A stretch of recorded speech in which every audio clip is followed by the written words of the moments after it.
Even if you speak out just to say, stop the killing, enough, just that, you are cancelled. You'll lose your job. You can't even say, stop the murder, stop the killing. Even that thorn is so painful to the American administration and the leadership and the media that you're cancelled. The descendants of the Canaanites, the Amalekites. And it says specifically that you have to wipe out these people, commit genocide on them. The Bible clearly states, killing the men, the women, the children, even the donkeys and the ass. Everything has to be wiped out. Why is it that Benjamin Netanyahu, in his last speech, mentions the Amalek? He's reminding the people who the Amalek are, who the Amalekites are. The Palestinians are the descendants of the Amalekites. If you want all the land, you can't have the Palestinian Authority. You can't have the PLO wanting to negotiate peace with you, because how do you make the green turn to white? You can't enter into peaceful negotiations. So in 1987, they propped it up, Hamas, and supported it financially. So they go and support a terrorist organization to create the monster that they need in order to accomplish the goal that was already in place. أعوذ بالله من الشيطان الرجيم بسم الله الرحمن الرحيم. In 637, the Patriarch Sophronis, a representative of the Byzantine government, gave the keys of Jerusalem to Umar Khattab radiallahu anhu, the second Caliph of Islam. These keys were given at the fall of Jerusalem to the Muslim Empire. What is very, very interesting is that when Umar Khattab radiallahu anhu was shown Jerusalem, he asked Sophronis, where are the Jews? He said, where are the Jews? He said, we killed them. We killed them and we sent them out of Jerusalem.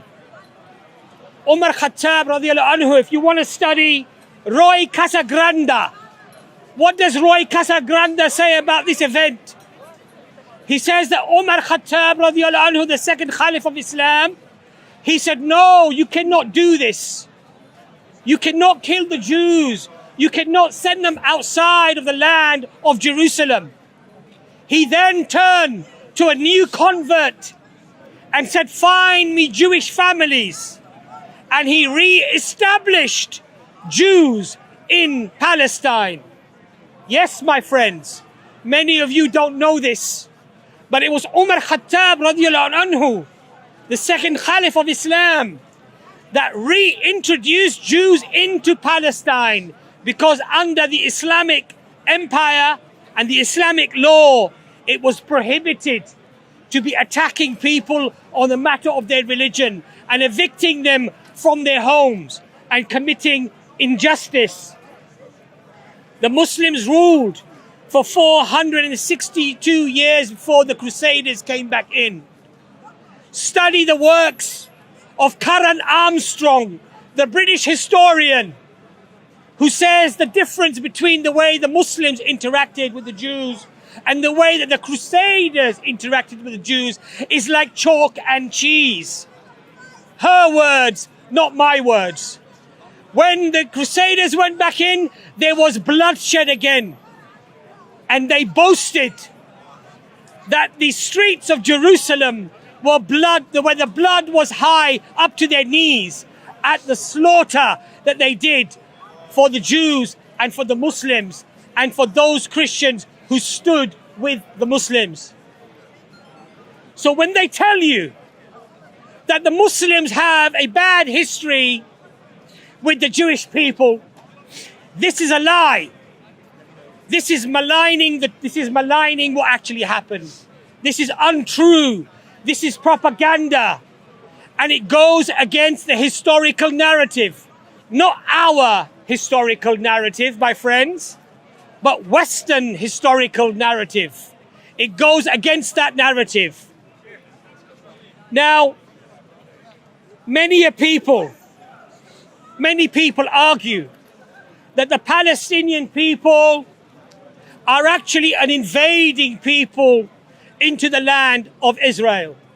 This is another lie that they present to you, my friends. There are recent works done on genetics that prove beyond a shadow of a doubt that the Palestinian people are related with their DNA up to 50 or 60% to the Canaanite people who were there over 3,500 years ago. So they have roots to that land. So when they tell you that these are an invading people who took out the indigenous people, i.e. the Jews, this is nothing but propaganda and nothing but a lie. The problem that the Palestinians have is that this DNA link to the Canaanite people is both a blessing and a curse. It's a double-edged sword. Because on the one hand, they can prove their rights, historical rights to the land.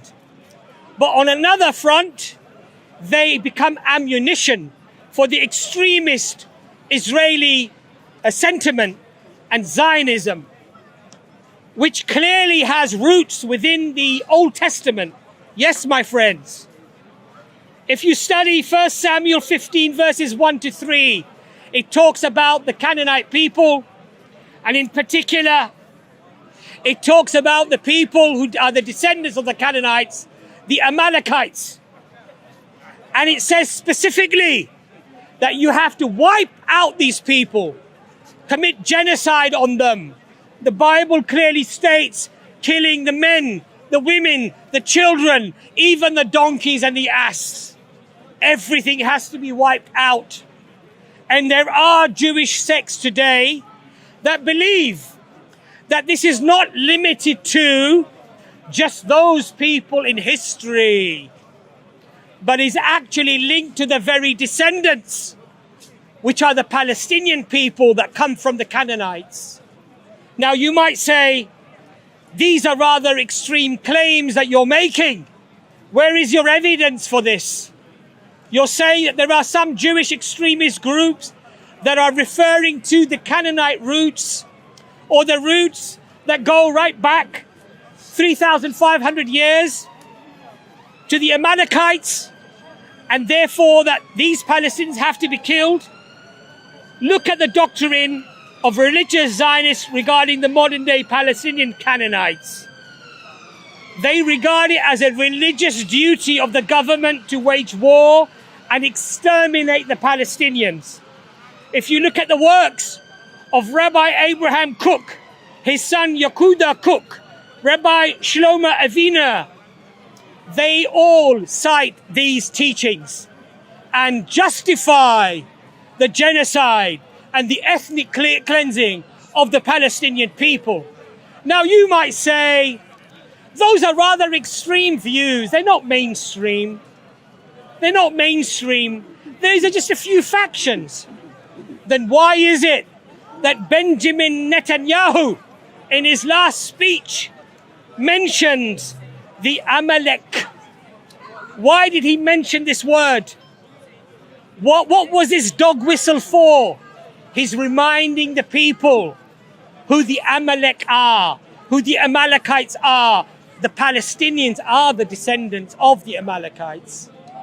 In fact, what he's doing, he's sanctifying and encouraging and authenticating the genocide by linking it back to biblical texts and historical issues. So these are not fringe arguments. These are not extremists on one side.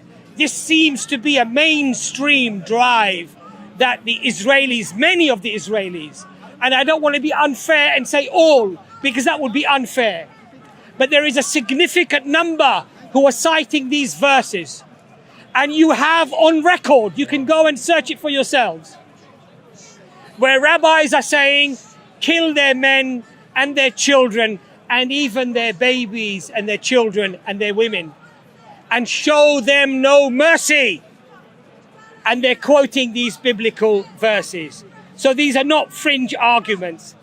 I want to refer you to a recent video released on blogging theology by Brother Paul. It's a very, very informative video about this topic and just how this pernicious idea has found itself within mainstream Israel.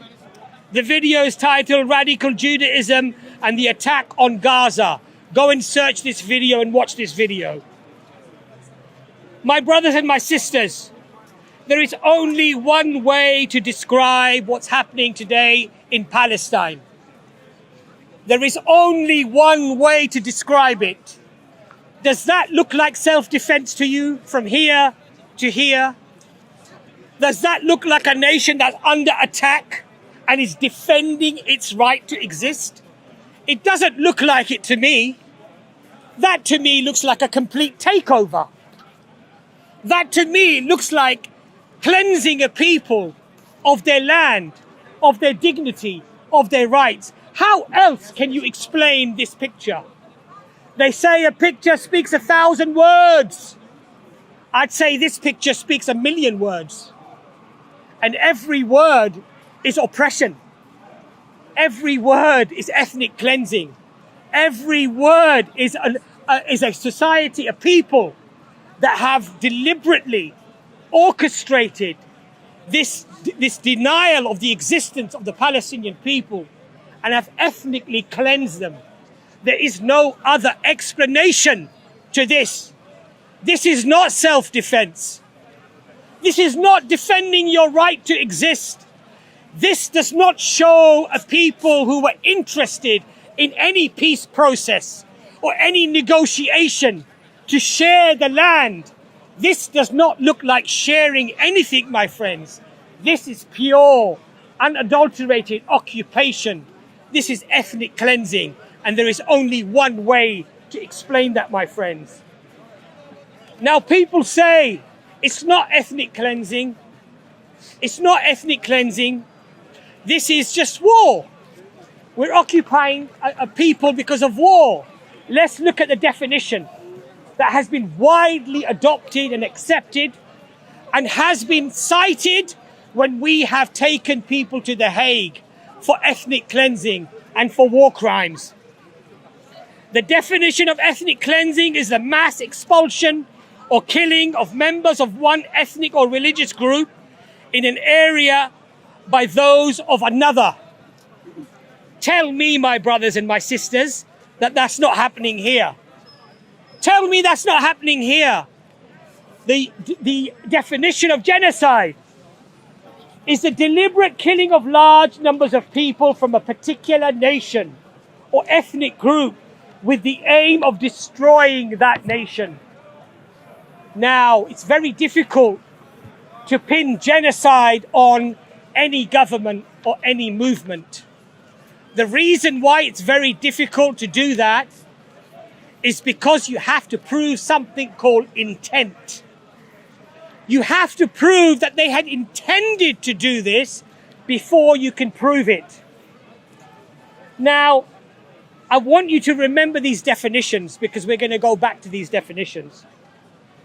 Now, people say that these poor Jews from all around the world, they wanted sanctity somewhere, they wanted peace, they wanted to run from Christian Europe, which was annihilating them and killing them with the multiple pogroms.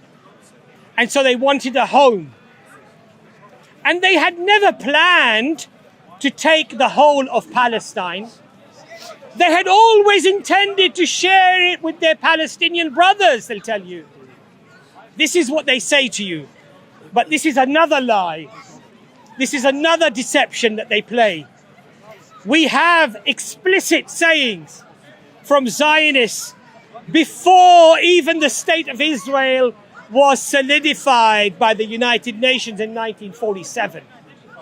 We have Joseph Witz, was a director of the Jewish National Land Fund on December 19th, 1940. He wrote, Now listen to his words, what he says. 7 years before the United Nations even gave Israel to the Israelis, to the Jews, he says, it must be clear that there is no room for both people in this country. So when you tell me that this land was going to be shared, this is a lie. The intention from the very beginning was to take over the land. And as we can see here, a picture speaks 1,000 words, my friends. But this one speaks 1,000,000 words. That was the intention from the very beginning. I could go through a list of people, influential people who were at the onset, the people who were the influencers, the antagonists, the real propagators of the state of Israel and their comments. But it would be very easy for you to go and search that for yourselves, my friends. Many people who are saying, okay, but that was then, you know, of course we don't want the annihilation of the Palestinian people. We're just attacking Hamas. Then why is it that we have even today the former Israeli military officer at Israel's elite intelligence unit 8200? His name is Elihu Yossian. Elihu Yossian. He called for an ethnic cleansing in Gaza on TV, on national TV. And again, there are countless statements that are made. Former Israeli ambassador to Italy, Dror Aidar, he proposes to destroy all of Palestine. Tell me these are not genocidal comments. And remember I told you that you need to prove intent. You need to prove that your objective is to do ethnic cleansing. You need to prove that there is an intent to do genocide. These people, influential people, people in government, the Prime Minister himself, they are saying things that qualify this intent. Now, we're being told that there can be no peace because of Hamas, that has been designated by the Europeans and Americans as a terrorist organization. There can be no peace because of Hamas, they claim. I just wonder how many of you know who were the main people that propagated and supported Hamas. Have a guess, my friends. Israel. Who could it be? Thank you. Thank you. Can you believe that? The very people that complain about an organization, they say a terrorist organization, that is a hurdle for peace, are the very people who established and supported it in the first place. Now you might ask the question, why would they support a group that they regarded to be terrorists? Why? Why would they do such a foolish thing? Because they realized that the PLO and the Palestinian Authority were trying to go down the peace process. They wanted the United Nations and the world to do justice for them. And they realized that they could not win a war, a battle with Israel that was a superpower and had another superpower that was its bully and its friend. So, to accomplish the goal, my friends, if you want all the land, you can't have the Palestinian Authority. You can't have the PLO wanting to negotiate peace with you, because how do you make the green turn to white? How do you steal all the land? You can't enter into peaceful negotiations. So in 1987, they propped it up, Hamas, and supported it financially. These are not controversial conspiratorial theories, my friends. Go and do the digging and the research yourself. So they go and support a terrorist organization to create the monster that they need in order to accomplish the goal that was already in place before even the formation of Israel. So you have to create the monster. Now you claim, look, we innocent people only want to live in peace, but because of this monster, that we financially supported, we now need to cleanse them and kill them and attack them. And whenever we bomb a hospital, and whenever you bomb a house or a building or a medical facility or a kindergarten, yes, kindergarten, we just say there's a Hamas fighter hiding inside that building, inside that hospital.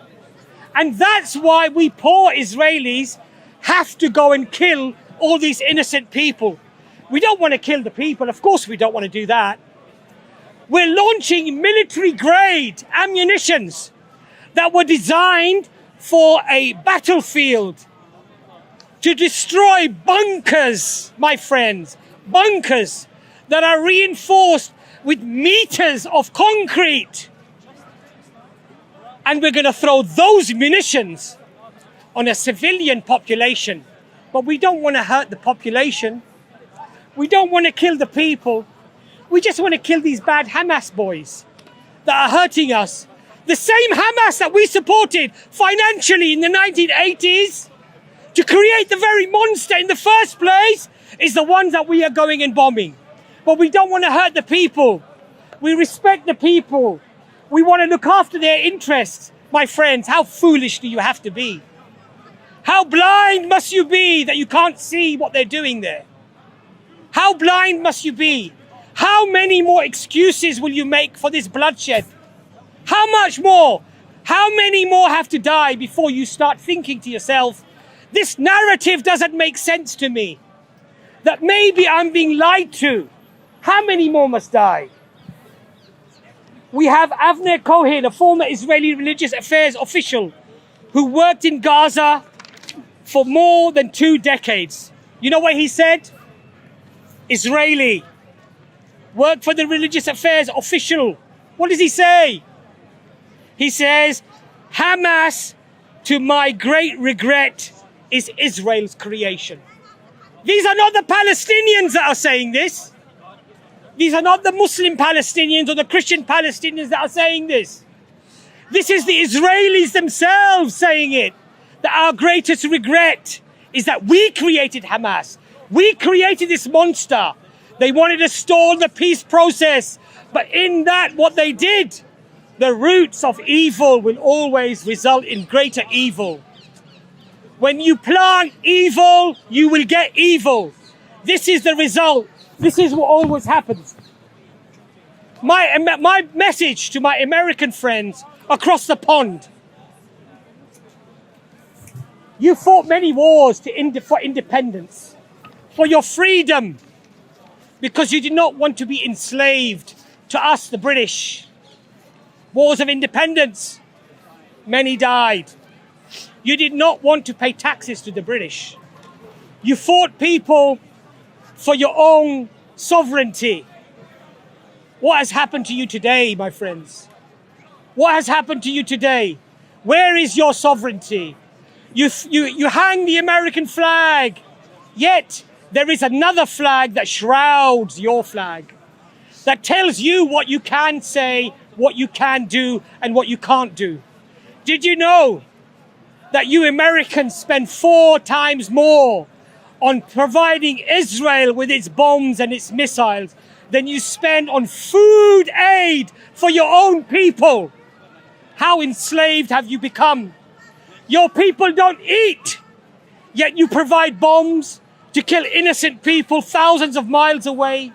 How subservient have you become? How enslaved have you become that you starved your own? You starved your own people to go and kill and starve another people thousands of miles away. And you wave your flags like it means something. You've become enslaved to a foreign power and you can't even see this for yourself. The Israeli lobby, go and study the Israeli lobby. How your sovereignty and your leaders have sacrificed.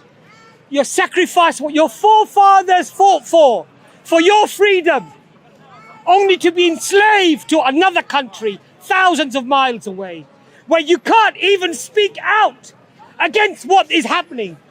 Even if you speak out just to say, stop the killing, enough, just that, you are cancelled, you'll lose your job.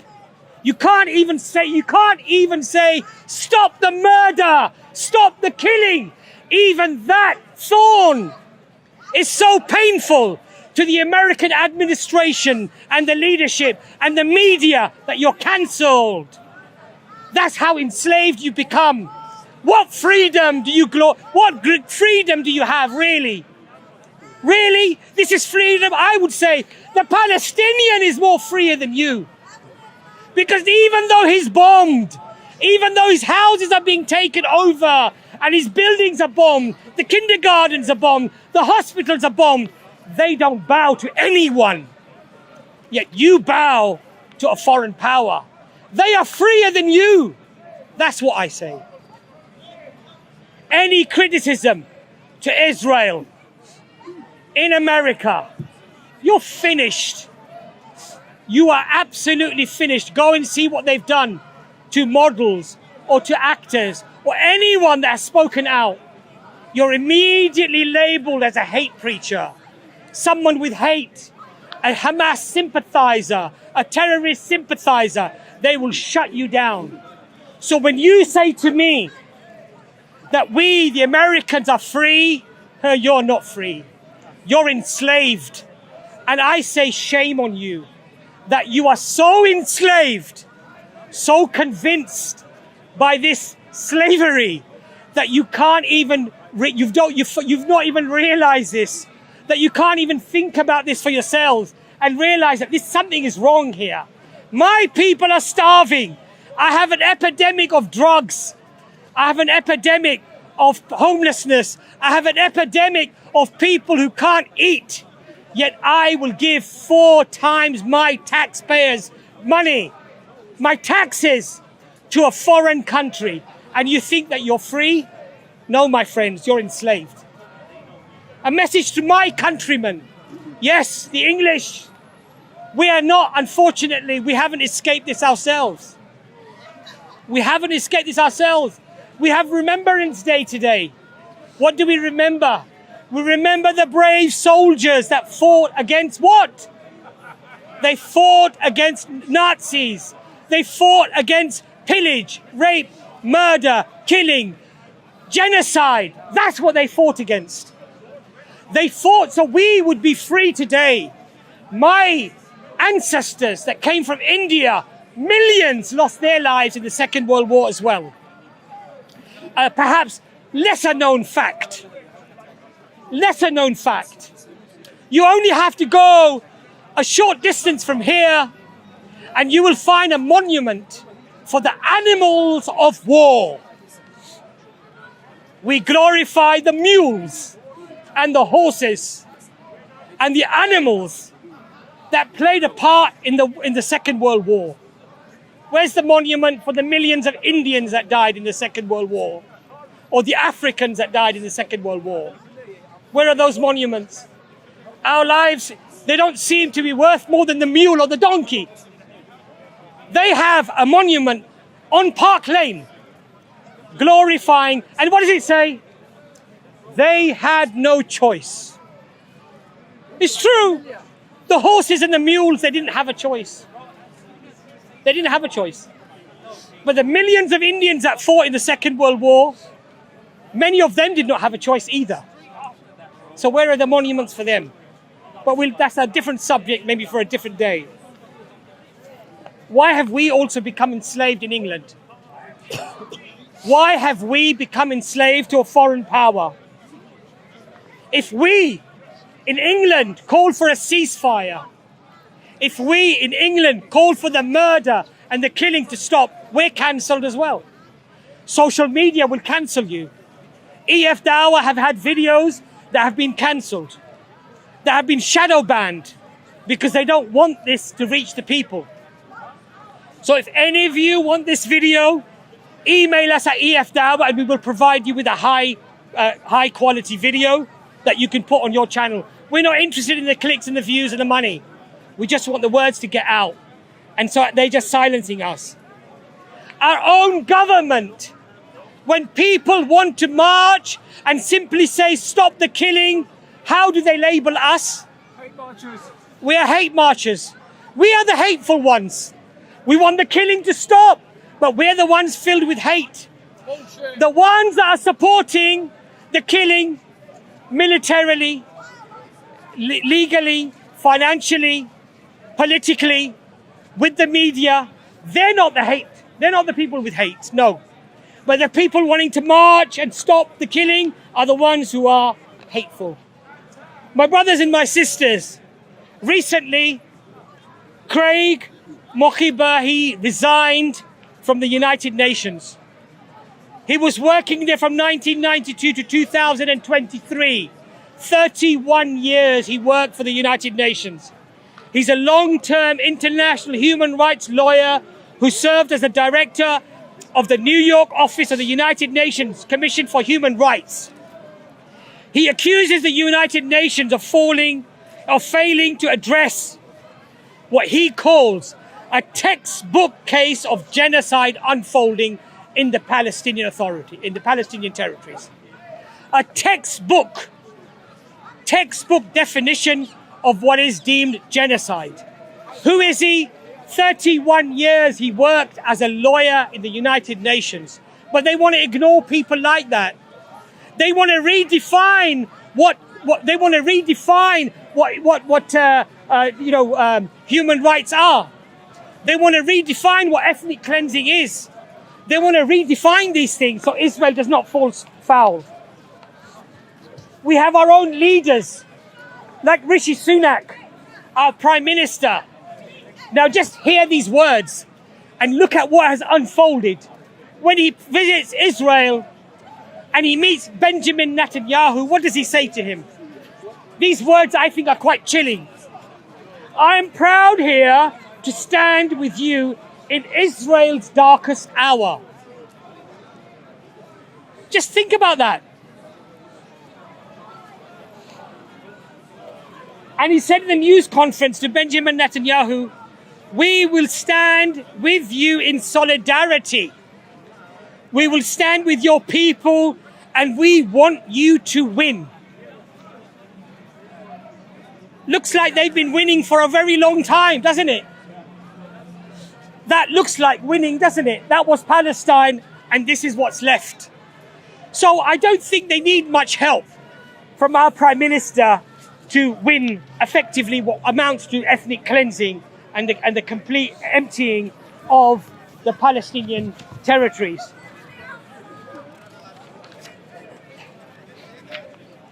Now, there are many reasons why our politicians are supporting Israel. Rishi Sunak's own father-in-law established a company called Infosys. Infosys has a director from the 8200, which is the Israeli Intelligence Corps.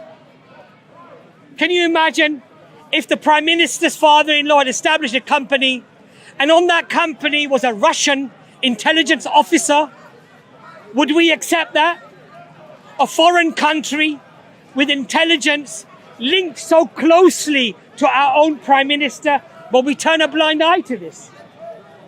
Priti Patel, not so pretty in her actions, I would say.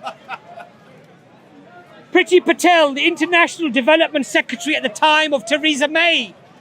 She has 12 secret meetings with Israeli officials, including Benjamin Netanyahu, and she's forced out of government by the government of the time, Theresa May, only to be reinstated by Boris Johnson and now with Rishi Sunak. These people, if you imagine a high-ranking politician meeting a foreign government without even your own government knowing, what does that amount to? I say that's quite treasonous. This is treason. You're colluding with a foreign power without your even government knowing. But we, the British people, have seemed to have lost our sovereignty and our dignity, where we don't even care any longer. Now, I have a theory that's not prevalent at the moment out there. But I think it's a theory worth considering because there seems to be a lot of evidence pointing in this direction. Some of you might know Jeffrey Epstein, the prolific child trafficker. And he had a secret island and numerous houses around the world where he carried out his crimes. The problem is, he was not alone in carrying out his crimes. He had politicians, billionaires, media tycoons, influential media pundits and high-profile lawyers, to name but a few. Now, what's very interesting, that the decades-long child trafficking and child raping and these influential people that he was very close with, there's a very important twist to the whole story. Former Israeli spy Ari Ben Madshe claims that Epstein was working for Mossad, who set up many honey traps. Many honey traps. A honey trap is when you hide cameras, microphones, and you get somebody to do something quite illicit, something vulgar, something illegal, and then you use that as leverage. The question that I now ask, how many honey traps were set up? With how many of the billionaires, the media tycoons, and the influencers that we have around today? And how many of them are being blackmailed? There are high-profile cases already in court where very senior lawyers, Zionist lawyers, have themselves been accused of raping these underage women with Epstein. And those cases are going on. As a consequence, I'm not going to name any names because we don't want to fall into any legal issues here. There are many inconsistencies with the Israeli events on 7th of October. And again, I don't like to delve into conspiratorials or conspiracies. So what I am going to do, I'm going to quote Israeli sources. The former head of the Israeli military intelligence, Amos Yadlin, he claims that Israeli Prime Minister Benjamin Netanyahu already knew of the imminent attack. Muslims are not making this claim. The Palestinians haven't made this claim.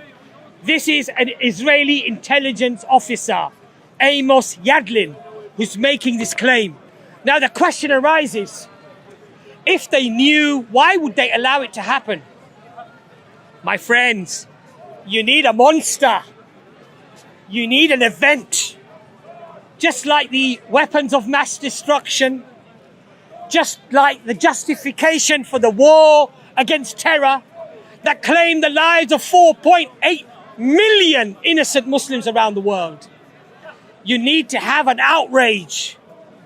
So you have to allow certain things to happen so you can accomplish your ultimate goal, which is to show the world that all you're doing is you're defending yourself, while in fact, what you're doing is a takeover, which what you have been doing from the very beginning.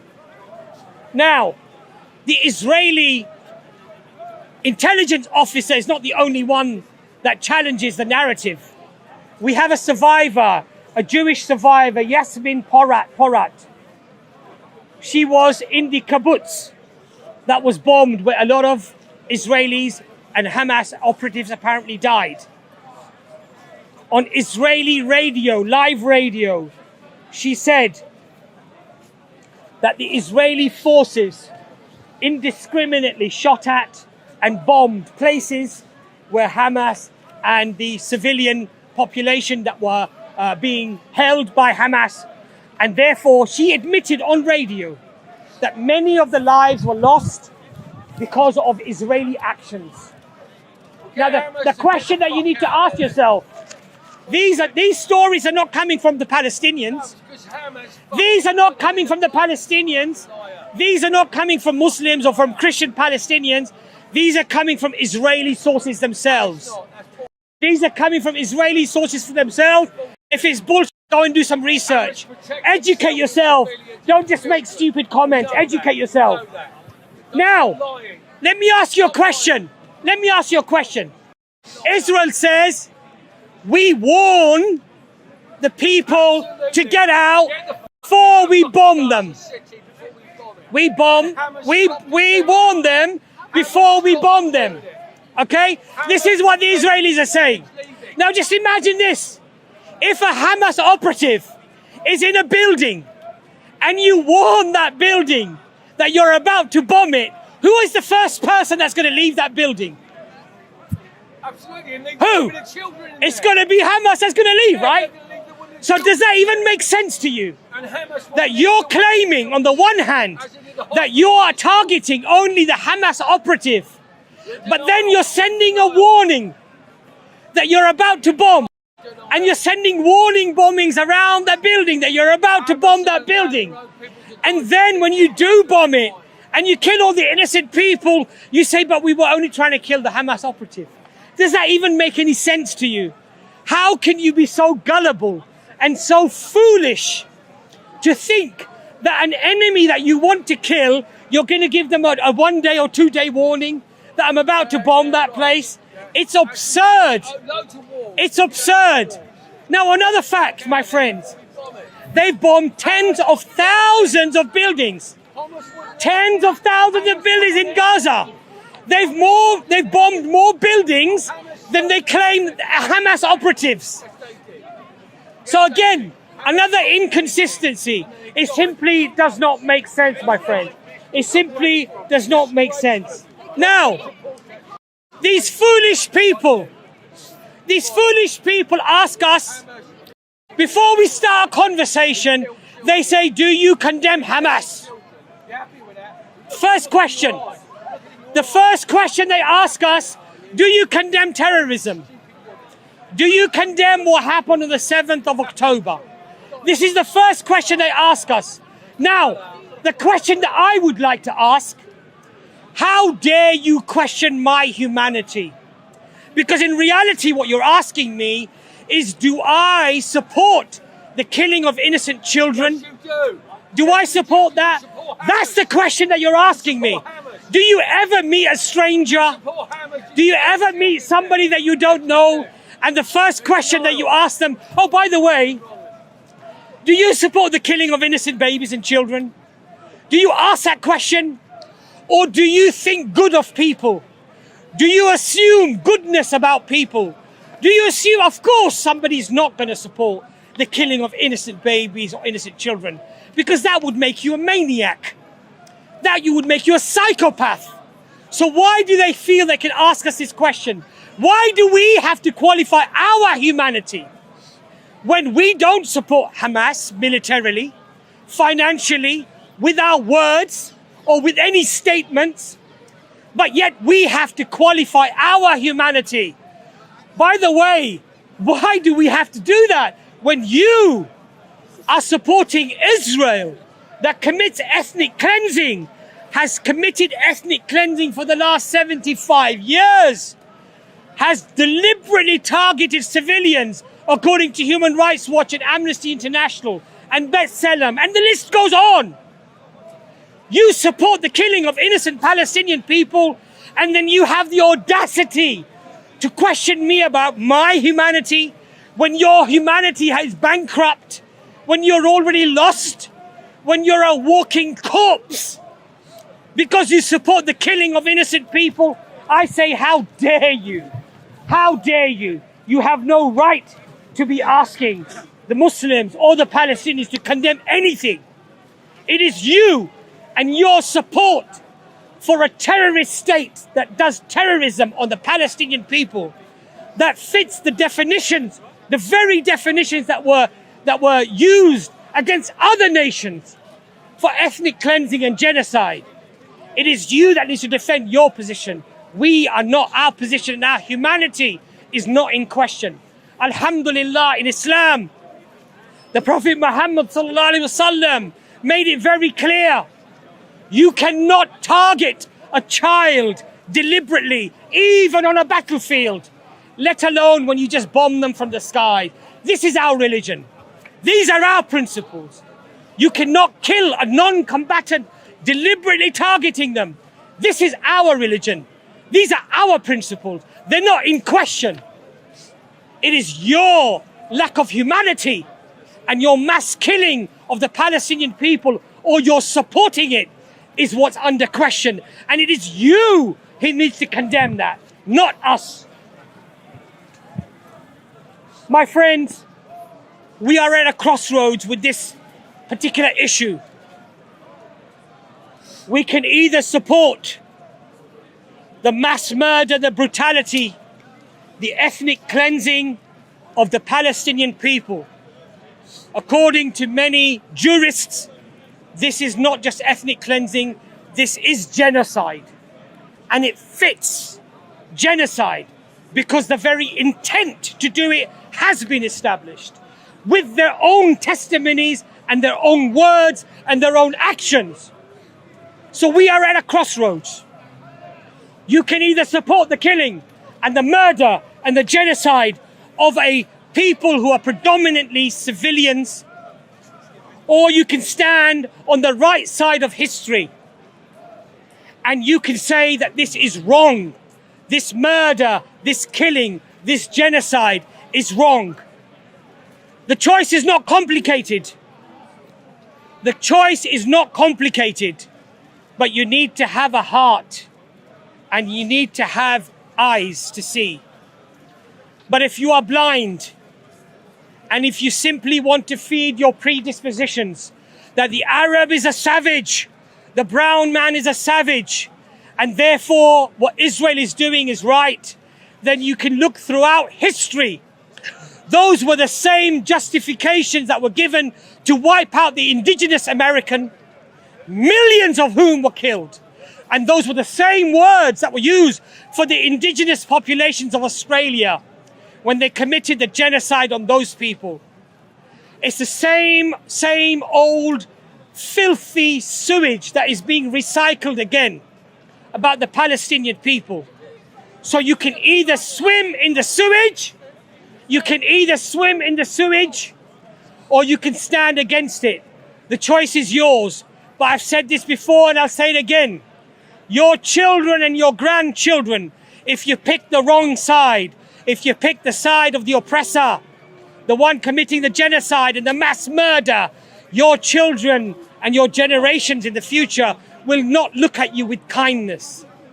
They will wonder as to why my father or my grandfather, my uncle or my aunt stood with the oppressor, with the one that committed the genocide and the ethnic cleansing.